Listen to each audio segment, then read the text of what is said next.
চাওক আমাৰ এইবাৰ ডেলিমিটেশ্যনৰ পিছত মঙলদৈ লোকসভা সমষ্টিটোৰ নাম কৰিলে 4 নম্বৰ দৰং ওদালগুৰি সমষ্টি। এই 10টা সমষ্টিত ঘূৰা হ'ল। 4বাৰ 5বাৰকৈও গৈছোঁ কিছুমান সমষ্টিত, নতুনকৈ হোৱা সমষ্টিবিলাকত গৈ যিটো দেখিছোঁ মানুহৰ জনবিন্যাস যিটো দেখিছোঁ, এই জনবিন্যাসটো আমাৰ আগৰ সমষ্টিতকৈ বৰ বেছি সলনি নহয়। সকলো গোষ্ঠীৰ, সকলো ধৰ্মৰ, সকলো বৰ্ণৰ মানুহ আছে আৰু সকলোৰে পৰা আপোনালোকে শুনি সুখী হ'ব যে সকলোৰে মই সমৰ্থন, আদৰ আৰু মৰম পাইছোঁ। সকলোৱে আহ্বান জনাইছে, আদৰণি জনাইছে আৰু বহু মিটিং মই নতুনকৈ পোৱা সমষ্টি, বিশেষকৈ তামোলপুৰত মই 9বাৰ যাব লগা হৈছে বিভিন্ন ৰাজহুৱা সভাত। সহানুভূতি দেখি মোৰ বিশ্বাস হৈছে যে দৰং ওদালগুৰি সমষ্টিৰ জনবাসিন্দাই মোক আদৰিছে আৰু মোৰ সেইটো তেওঁলোকৰ ওপৰত বিশ্বাস হৈছে।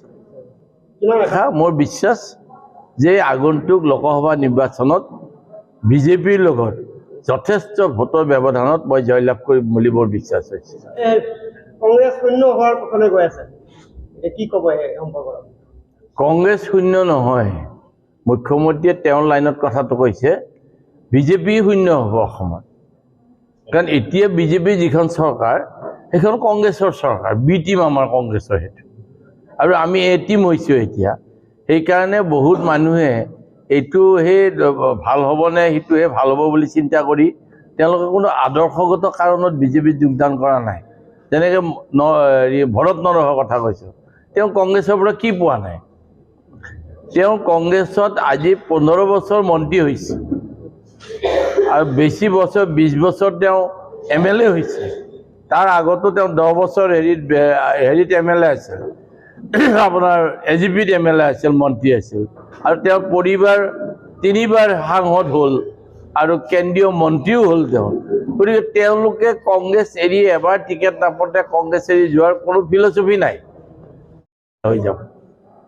গতিকে আজিৰ তাৰিখত মানুহে যদি বাস্তৱ সত্যটো বিচাৰে, গোটেই ছবিখন দাঙি ধৰি বিশ্লেষণ কৰে, তেতিয়াহ'লে মানুহে ভাৰতবৰ্ষখন ৰক্ষা কৰিবৰ কাৰণে, গণতন্ত্ৰ ৰক্ষা কৰিবৰ কাৰণে, সংবিধানখনৰ সন্মান অটুট ৰাখিবৰ কাৰণে বিজেপি ত্যাগ কৰি কংগ্ৰেছ দলক ভোট দিলেহে ভৱিষ্যত ভাৰতৰ উজ্জ্বল হ'ব, নহ'লে ভাৰতবৰ্ষখন ধ্বংসৰ পথত গৈ আছে।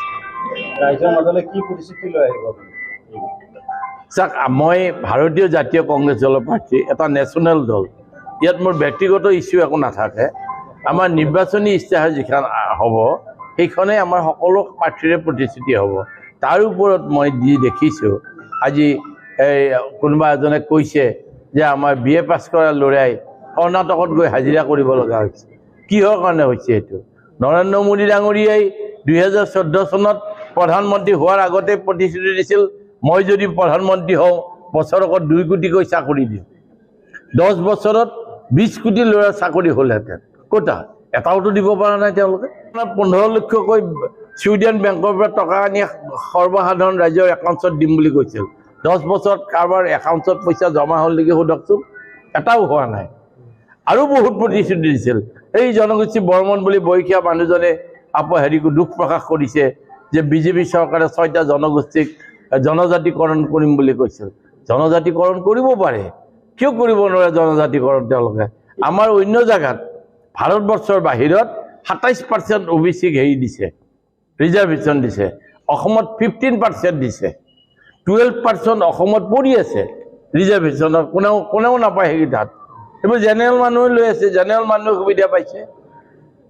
অৰিজিনেল ট্ৰাইবেলখিনিৰ লগত আলোচনা কৰি যদি 6টা জনগোষ্ঠীক কৰে, আপোনাৰ চিডিউল টাইপ কৰে, 2015 লগত যদি 27% যোগ দিয়ে, বড়োসকল ভাইসকলৰ, জনজাতিসকলৰ 10% আছে, তাৰে লগত 27% যদি যোগ দিয়ে, 30% ৰিজাৰ্ভেশ্যন থাকিলে কোনেও অৰিজিনেল জনজাতি মানুহে কোনেও আপত্তি কৰিব নোৱাৰে। কাৰণ তেওঁলোকৰ যিটো ৰিজাৰ্ভেশ্যন আছে সেইটোত আমি হাত নিদিওঁ। মই এই কথাটো পাৰ্লিমেণ্টত কৈছিলোঁ যে অৰিজিনেল জনজাতিসকলক ডিষ্টাৰ্ব নকৰাকৈ এই 6টা জনগোষ্ঠীক কৰক, জনজাতি কৰক।